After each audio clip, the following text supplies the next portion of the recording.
Assalamualaikum warahmatullahi wabarakatuh. Jumpa lagi bersama saya Adi di channel Ngulik Sejarah. Dan pada video kali ini saya akan kembali lagi membacakan suatu kisah misteri. Kali ini masih tetap berjudul Sang Pengabdi Setan KKN di Tanah Jahanam. Cerita kali ini masih tetap ditulis oleh akun yang bernama @beruangbiruku. Nantinya kalian juga bisa mengunjungi webpage beliau secara langsung ya teman-teman. Dan kalian bisa membaca threadnya di sana. Yuk, daripada kita lama-lama, daripada kita penasaran bagaimana kelanjutan ceritanya. Oh ya, cerita ini memasuki part yang kelima ya teman-teman. Jadi untuk kalian yang belum menonton part yang sebelumnya, yang part 1 sampai part 4-nya, saya sarankan untuk kalian menontonnya terlebih dahulu agar kalian mengerti keseluruhan alur ceritanya dari awal. Yuk, mari kita langsung saja melanjutkan cerita ini, karena kelanjutan ceritanya pasti akan sangat seru. Mari kita langsung saja menuju ke kelanjutan ceritanya.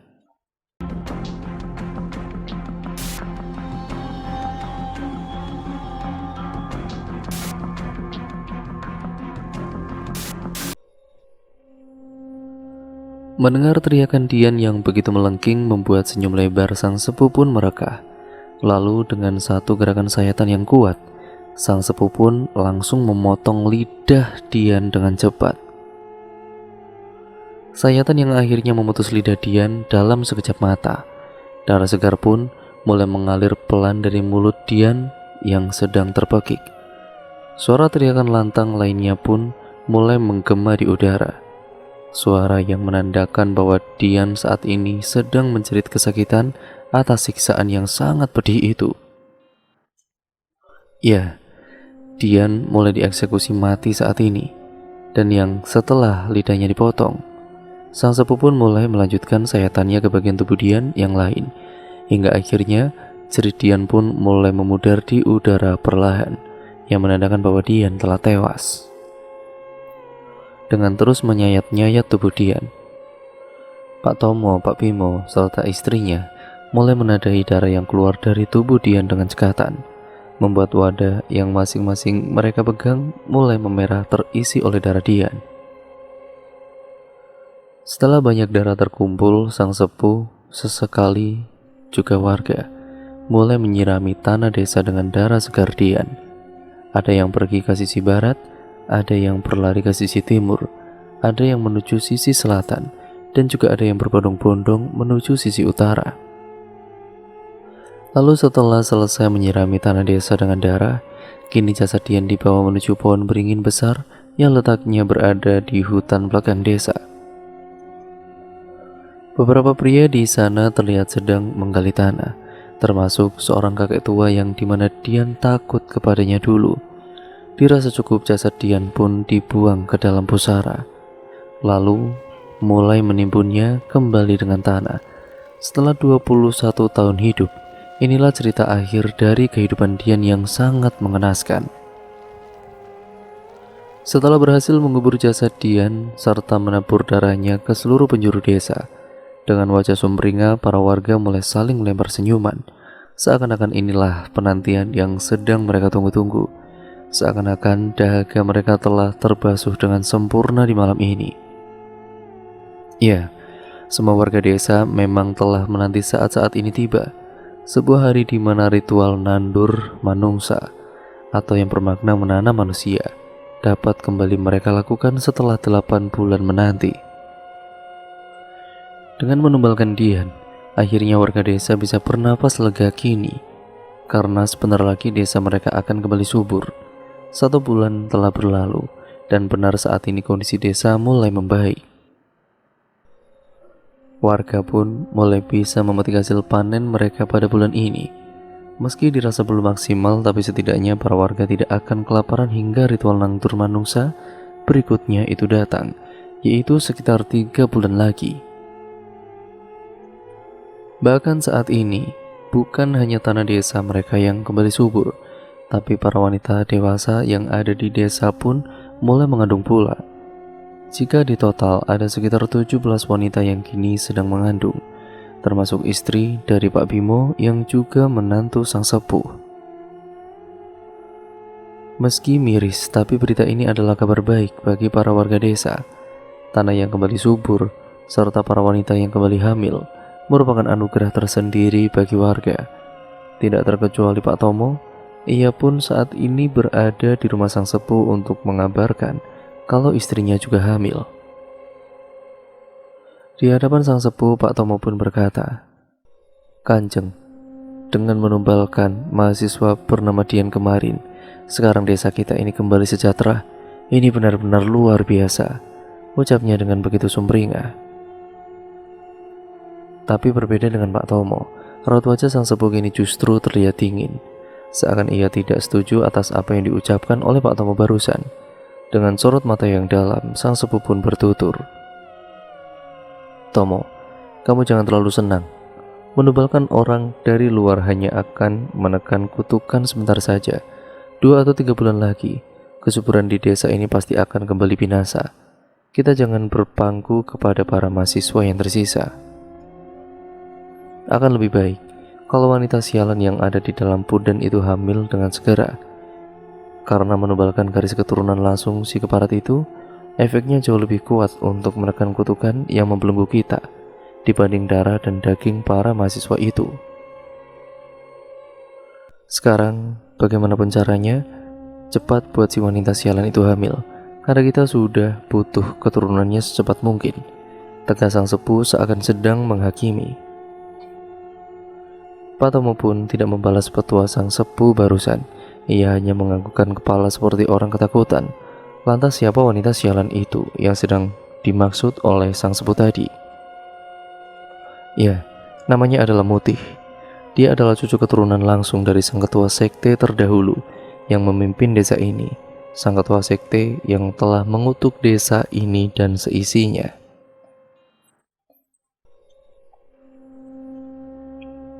3 bulan telah berlalu. Sejak Dian tewas ditumbalkan, waktu sudah berjalan 3 bulan ke depan kini. Dan benar apa yang sepuh katakan kepada Pak Tomo dulu, bahwa kesuburan desa hanyalah kenikmatan sesaat yang jangan sampai membuat warga desa ini terlena. Dan kini apa yang sang sepuh khawatirkan telah menjadi kenyataan.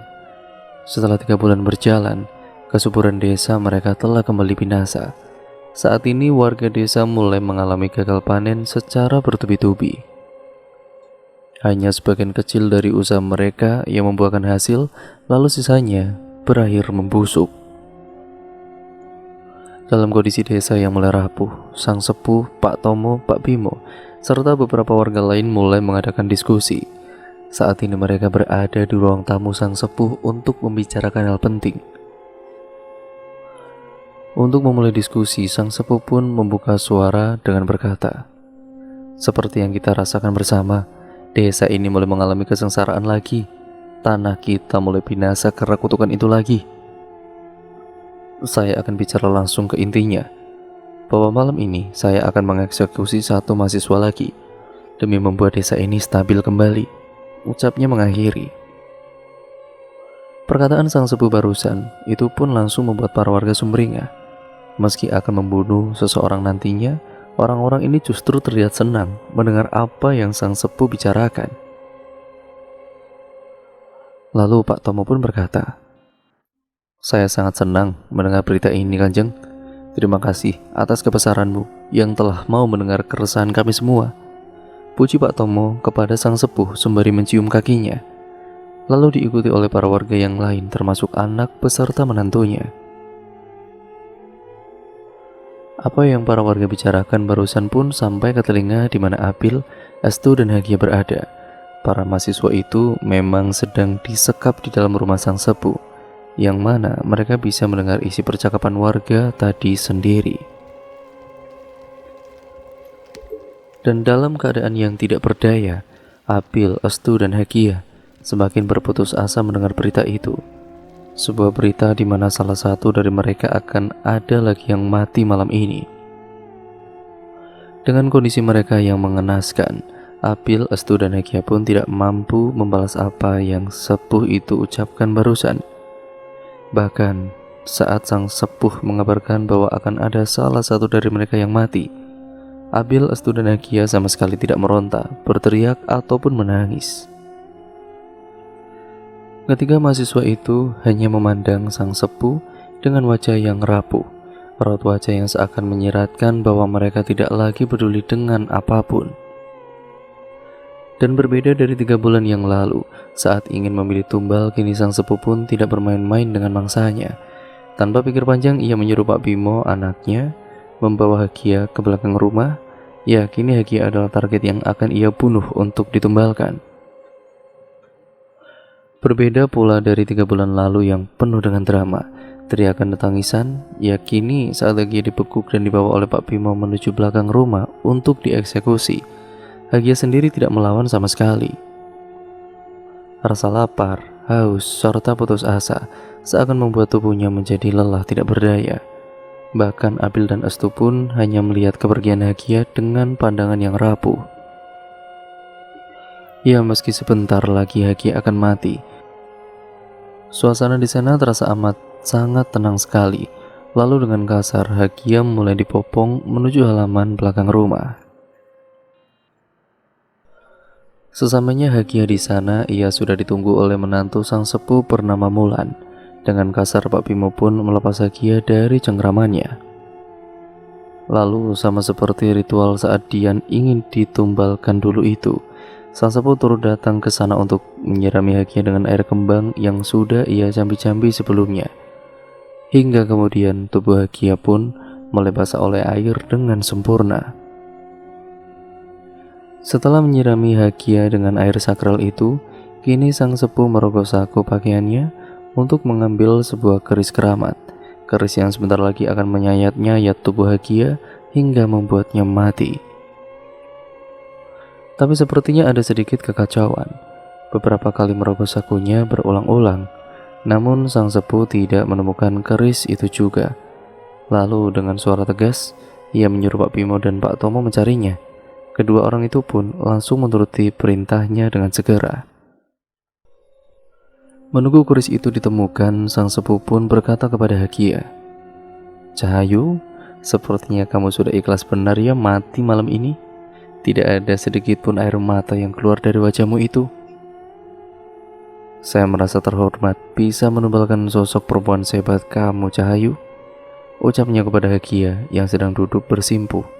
Tapi sepertinya ada sebuah kesalahpahaman atas ucapan sang sepuh barusan. Tentang Hagia yang tidak berekspresi saat ini, itu bukanlah karena dirinya yang siap mati, tapi melainkan karena Hagia sudah tidak berdaya. Seluruh tubuhnya sudah lelah tidak berdaya. Bahkan pikiran Hagia saat ini pun benar-benar kosong. Tapi rasanya wajar jika melihat Hagia seperti demikian, karena selama 3 bulan dikurung serta diperlakukan keji, seluruh tubuh dan mentalnya sudah hancur saat ini. Dari lubuk hatinya yang paling dalam, Hagia memang ingin keluar dari desa ini dan kembali menjalani hidupnya yang normal seperti dulu. Tapi di sisi lain, Hagia sadar bahwa keinginan sederhananya itu sudah mustahil untuk terwujud. Jadi, saat ini Hagia hanya akan pasrah dengan apapun yang terjadi, termasuk jika ia benar-benar harus mati malam ini juga. Sudah sekitar 15 menit berlalu, Pak Tomo serta Pak Bimo tidak kunjung menemukan di mana keris keramat itu berada. Sang sepuh yang mulai cengah pun masuk ke dalam rumah untuk ikut mencari, meninggalkan Hagia dan menantunya berdua di sana. Saat ini Hagia masih duduk bersimpuh, menunduk dengan raut wajah putus asa. Rambut panjangnya yang acak-acakan pun menyembunyikan wajah rapuhnya itu. Lalu dikala Hagia menundukkan pandangan, tiba-tiba saja suara hantaman keras terdengar dalam sekejap. Ia menantu sang sepuh di sana baru saja dipukul oleh batu. Saat menoleh Hagia melihat perempuan itu sudah tersungkur pingsan. Hagia pun melihat seorang kakek tua sedang memegang batu di hadapannya. Iya, kakek itu adalah lansia yang dulu sering mengajak Dian mengobrol. Dengan mengeluarkan keris keramat milik sang sepuh, sang kakek pun memutus tali buritan yang mengikat kaki dan tangan Hagia. Setelah berhasil melepaskan Hagia, sang kakek pun berkata, "Cahayu, pergilah. Kamu sekarang sudah bebas. Carilah jalan keluar dari desa ini.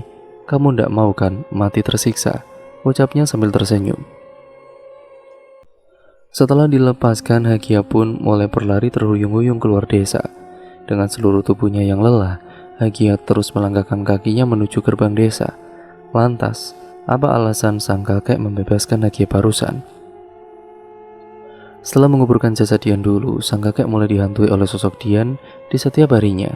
Dian yang mengetahuinya pun selalu meminta sang kakek untuk membebaskan teman-temannya yang tersisa. Dan perasaan takut serta bersalah itulah yang pada akhirnya membawa sang kakek di titik ini, yaitu menyelamatkan Hagia. Setelah berhasil membebaskan Hagia, sang kakek memandangi sosok yang mulai menghilang dalam kegelapan malam. Setelah berhasil memastikan Hagia meninggalkan desa, sang kakek pun langsung menusuk perutnya sendiri beberapa kali dengan keris itu. Ia tidak mau mati disiksa oleh sang sepuh nantinya jika tertangkap. Karena itulah, ia memilih untuk mati bunuh diri. Darah segar pun mulai keluar perlahan dari dalam perut sang kakek. Suara pekikannya pun menggema samar sesaat. Lalu dengan perlahan, pandangannya pun mulai memudar dan semakin memudar. Hingga kemudian sang kakek pun mati. Tapi ia bangga dengan ini, karena kematiannya telah membawa dirinya menepati janji kepada Dian. Di dalam kegelapan malam, Hagia terus berlari menyusuri jalanan hutan, selangkah demi selangkah, hingga akhirnya ia melihat gapura yang merupakan gerbang masuk desa di ujung sana. Dengan langkah tertatih, Hagia pun menuju gapura itu berada. Kini Hagia baru saja melewati gapura.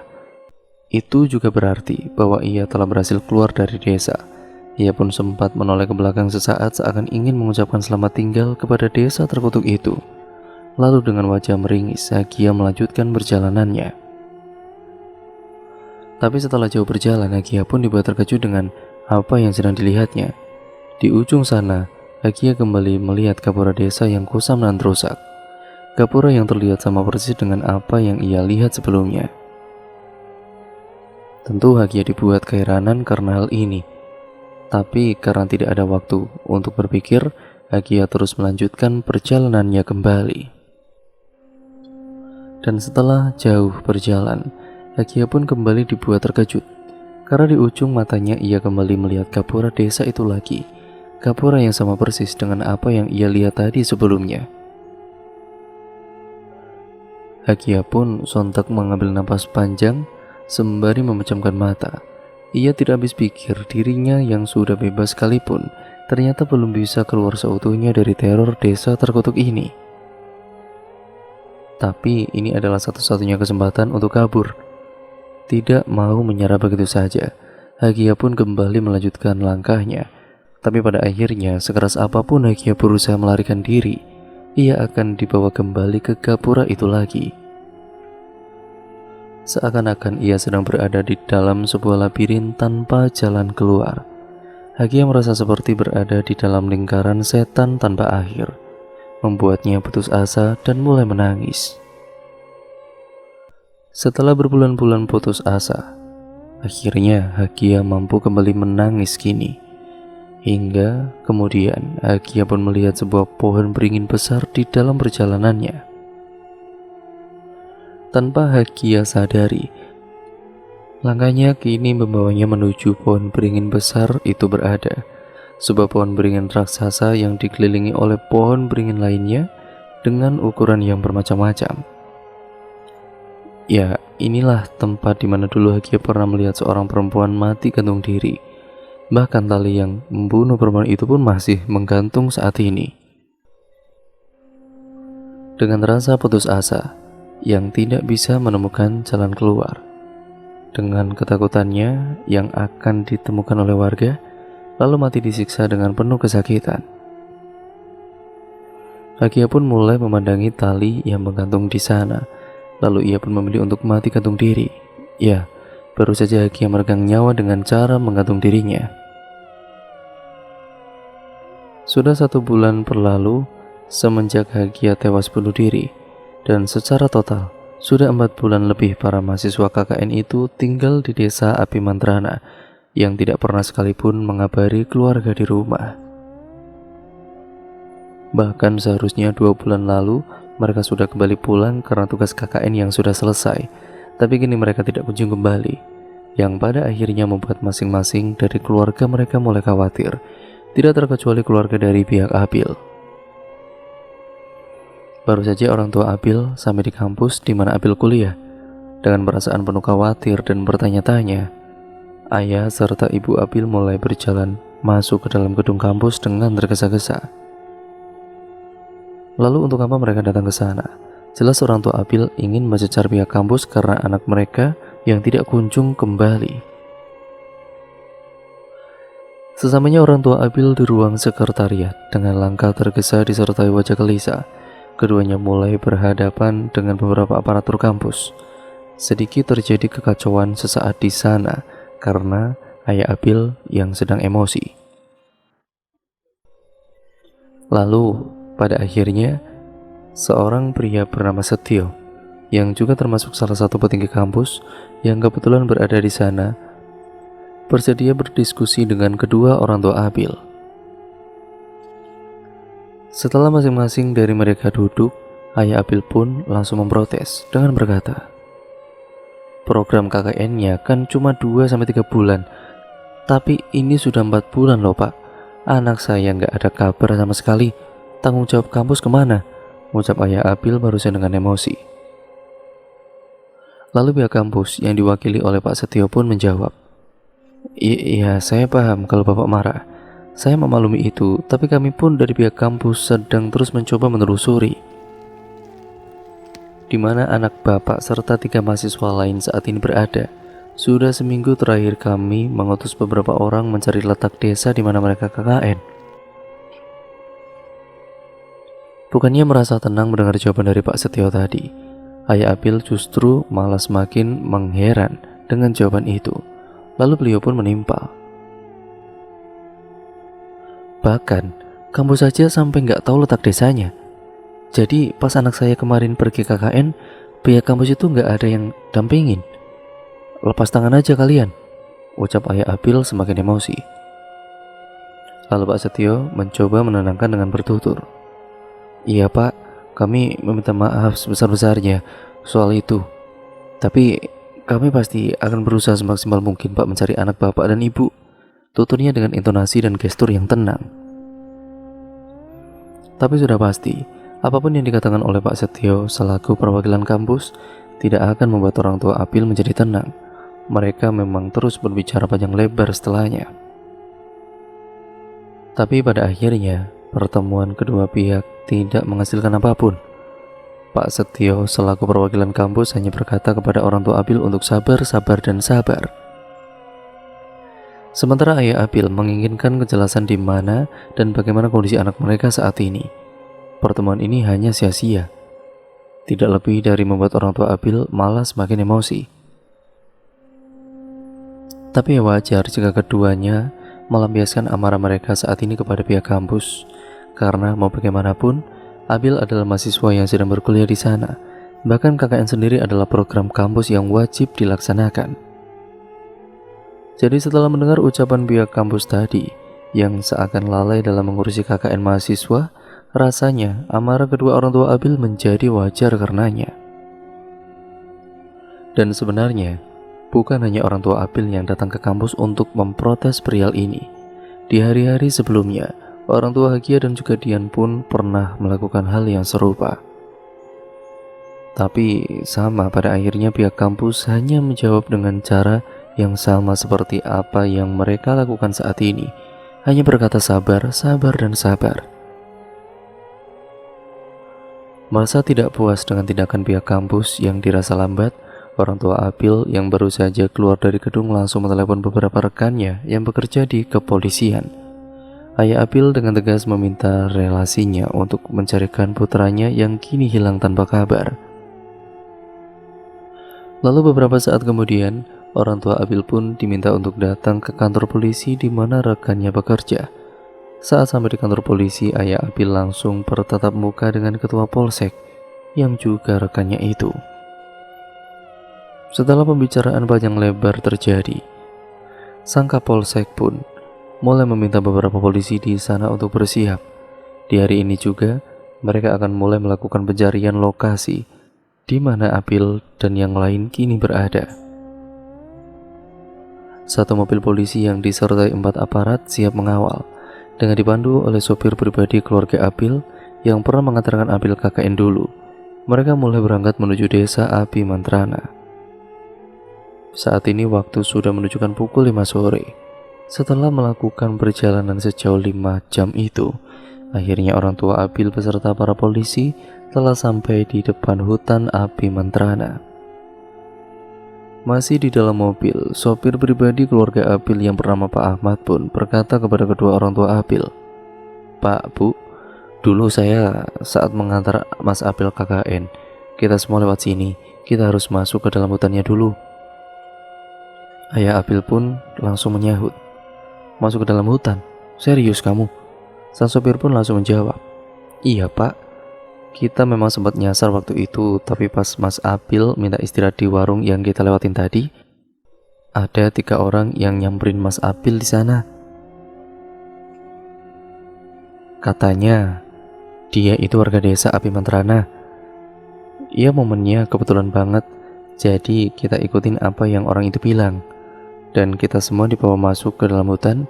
Saya masih ingat banget kok Pak," ucap sang sopir menjelaskan. Sempat melipir sebentar untuk saling berkomunikasi satu sama lain, orang tua Abil dan para polisi akhirnya memutuskan untuk memasuki hutan itu.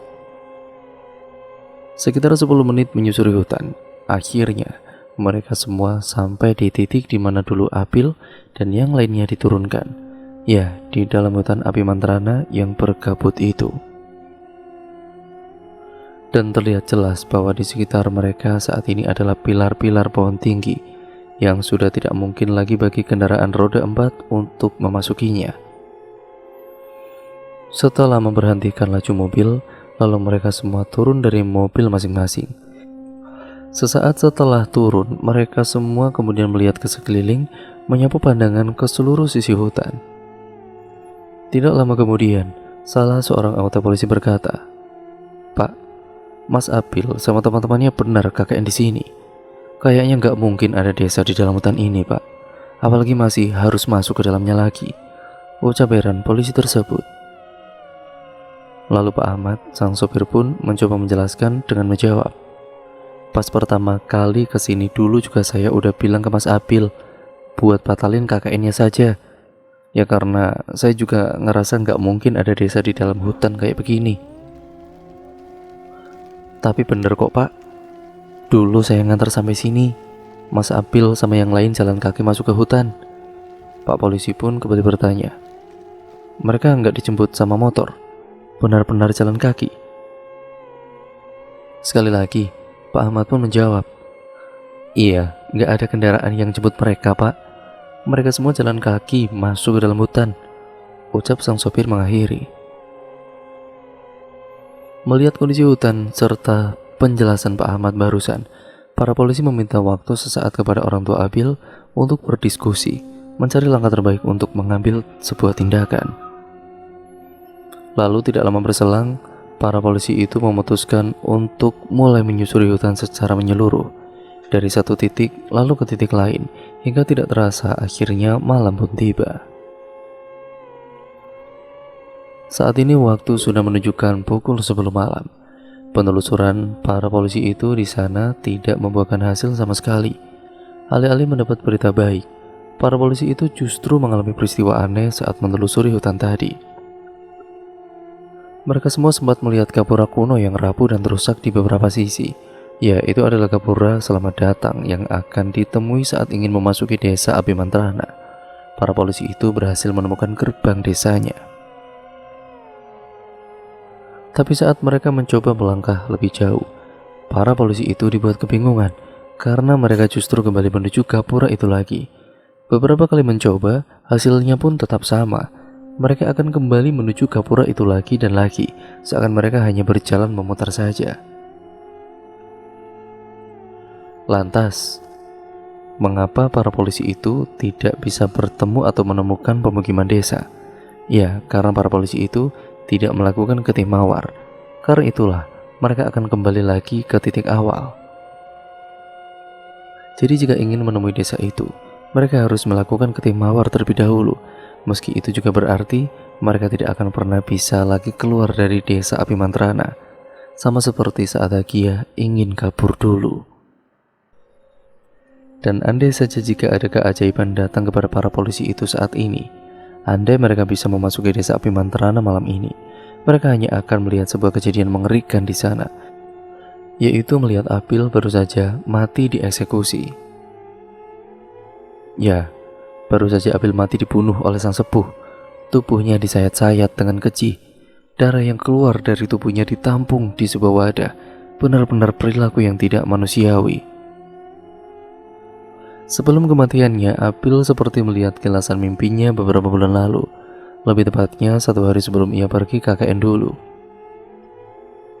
Ya, mimpi buruk Apil dulu akhirnya menjadi kenyataan. Sebuah mimpi buruk di mana dirinya diseret ke dalam ruangan gelap lalu dieksekusi mati, akhirnya telah menjadi kenyataan kini. Selesai mengeksekusi Apil, menaburkan darahnya ke penjuru desa, lalu menguburkan mayatnya, sang sepuh pun berkata kepada Pak Bimo, anaknya, dengan bertutur,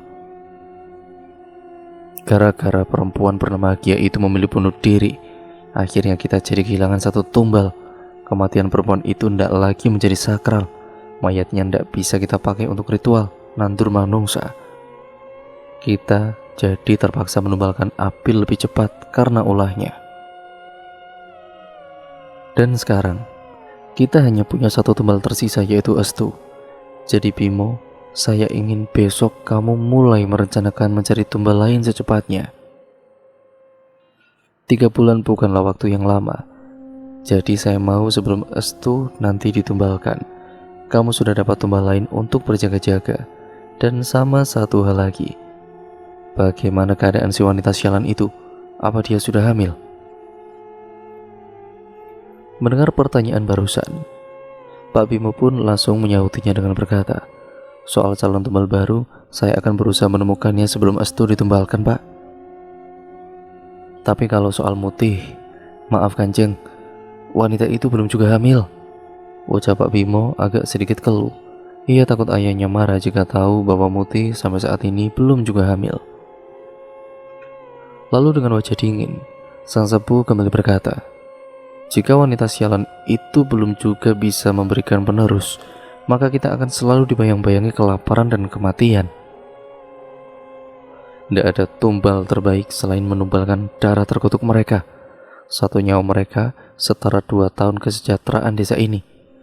Darah dan daging manusia yang kita punya sebenarnya tidak sebanding dengan darah dan daging wanita sialan itu. Jadi buat wanita itu hamil secepatnya, kita butuh keturunannya untuk ditumbalkan. Tutup sang sepuh mengakhiri percakapan. Ia pun mulai berjalan meninggalkan Pak Bimo di sana. Ya, setelah tewasnya Apil barusan, dengan begini hanya tersisa 1 mahasiswa lagi yang bisa ditumbalkan, yaitu Estu, seorang mahasiswa, dan juga seorang pengabdi setan. 3 bulan yang lalu, setelah Apil ditumbalkan untuk ritual lantur manungsa, kesejahteraan desa kembali stabil. Beberapa minggu setelahnya, semua hasil pertanian dapat dipanen dengan sempurna. Tidak ada kelaparan sama sekali di sana. Semuanya hidup bahagia. Senyum dan tawa para warga pun merekah ke seluruh penjuru desa. Seakan desa Abimantrana bukanlah sebuah desa terkutuk. Namun setelah berjalan 3 bulan, kini kondisi desa kembali binasa. Terjadi kelaparan di mana-mana, tanah yang tidak lagi subur serta panen yang membusuk, membuat senyum dan tawa para warga menjadi sulit ditemui. Para warga hanya mampu menyiratkan raut wajah sedih nan pilu. Setelah efek ritual lantur menungso mulai menurun, seluruh desa mulai kembali merasakan kesengsaraan. Karena itulah, para petinggi desa mulai memikirkan rencana penting saat ini. Sang sepuh Pak Bimo, Pak Tomo, dan beberapa warga sedang berkumpul di dalam sebuah ruangan. Di dalam rumah sang sepuh, yang juga tempat di mana Estu sedang dikurung. Pembicaraan kali ini telah menghasilkan sebuah kesepakatan bersama bahwa Estu akan ditumbalkan minggu depan. Dan sebelum Estu dihabisi, Pak Bimo diminta untuk pergi keluar desa untuk mencari tumbal baru. Lalu pertemuan pun ditutup. Saat ini Pak Bimo langsung menyiapkan beberapa hal setelah pertemuan tadi berakhir. Karena di hari ini juga ia akan pergi keluar desa untuk mencari tumbal baru. Pak Bimo pun akan pergi sendirian tanpa ditemani satupun warga. Pak Tomo sudah tidak mungkin lagi pergi keluar desa menemaninya. Dua warga lain yang sebelumnya sudah dimandatkan untuk pergi keluar bersama Pak Bimo pun kini justru mengalami sukma purnama. Jadi mau tidak mau Pak Bimo akan pergi keluar desa sendirian. Dan ia tahu bahwa ini adalah sebuah tugas yang berat. Tapi Pak Bimo akan mencoba semaksimal mungkin menghadapi masalah ini sendirian demi desanya. Saat menyiapkan beberapa hal, sang sepupu pun bertanya kepada Pak Bimo dengan berkata, "Bimo, kamu tahu kan harus pergi kemana?" Mendengar ucapan ayahnya, Pak Bimo pun menjawab dengan intonasi pelan dan berkata, "Iya Kanjeng, saya tahu harus pergi kemana. Semoga saja Pak Melati sudah dapat mahasiswa lain yang kita akan ajak ke sini," ucap Pak Bimo dengan santun. Lalu siapakah Mbak Melati yang baru saja Pak Bimo maksud? Ya, Mbak Melati adalah si pemilik hunian di mana Abil ngekos dulu. Dia adalah pemilik kos serta orang yang menyarankan Abil untuk KKN di desa Abi Mantrana dulu. Di balik layar, dirinya juga ambil bagian atas tewasnya Abil, Hagia, dan Dian. Ada masa lalu yang membuat Mbak Melati memiliki hubungan dengan warga desa Abi Mantrana. Dan saat ini Pak Bimo akan pergi ke kota untuk menemuinya. Persis seperti apa yang saat Pak Tomo lakukan dulu. Setelah mempersiapkan semua hal yang dibutuhkan, Pak Bimo pun berpamitan dengan ayahnya, istrinya yang sedang mengandung, dan juga beberapa warga desa yang berada di sana. Misinya bukanlah hal yang mudah, karena dalam 7 hari ia harus membawa calon tumbal baru, dan dengan langkah yang tegar Pak Bimo pun mulai pergi meninggalkan desa itu. Dan singkat ceritanya, 4 hari pun telah berlalu semenjak kepergian Pak Bimo keluar desa. Dan saat ini kekacauan sedang terjadi di dalam desa Abi Mantrana. Pagi tadi, angin besar menghantam desa berulang-ulang hingga membuat beberapa rumah porak-poranda. Awan hitam legam di atas langit pun sedang menyelimuti desa di sore hari kini. Petir yang menyabar-nyambar dan terpaan angin kuat terus menghujani desa tanpa henti, membuat para warga menjadi ngeri karenanya. Lalu di saat-saat seperti ini terjadi, sang sepupu pun berkata kepada Pak Tomo yang sedang berada di hadapannya, "Saya mendapat bisikan barusan bahwa malam nanti saya harus menumbalkan estu." Dan cerita pun akhirnya bersambung lagi ke part yang selanjutnya ya teman-teman, yaitu memasuki part yang ke-6 ya teman-teman, yang sekaligus menjadi part terakhir dari keseluruhan alur ceritanya. Pokoknya kalian harus nantikan video terbaru selanjutnya dari channel ini, dan juga kelanjutan dari cerita ini di video selanjutnya, karena ceritanya akan sangat-sangat seru untuk kita nantikan. Jadi bagaimana akhir dari kisah ini, mari kita tonton di video selanjutnya. Jangan lupa untuk kalian seperti biasanya like, komen, dan share ya teman-teman sebanyak-banyaknya, karena itu membantu channel ini menjadi channel yang jauh lebih baik. Jangan lupa untuk kalian subscribe channel ini dan nyalakan tombol lonceng notifikasinya agar kalian tidak ketinggalan video terbaru selanjutnya dari channel ini, karena subscribe itu gratis. Dan nantinya ketika kalian sudah menyalakan lonceng, ya kalian akan selalu ataupun terus mendapatkan notifikasi video terbaru selanjutnya dari channel ini. Jadinya kalian tidak akan ketinggalan video terbaru selanjutnya dari channel ini. Sekian ya teman-teman, video ini saya akhiri, kurang lebihnya mohon maaf apabila banyak salah kata ataupun artikulasi mungkin kurang jelas ataupun mungkin terlalu lambat atau terlalu cepat pemahaman saya. Saya mohon maaf yang sebesar-besarnya. Sampai berjumpa di video terbaru selanjutnya ya teman-teman. Wassalamualaikum warahmatullahi wabarakatuh.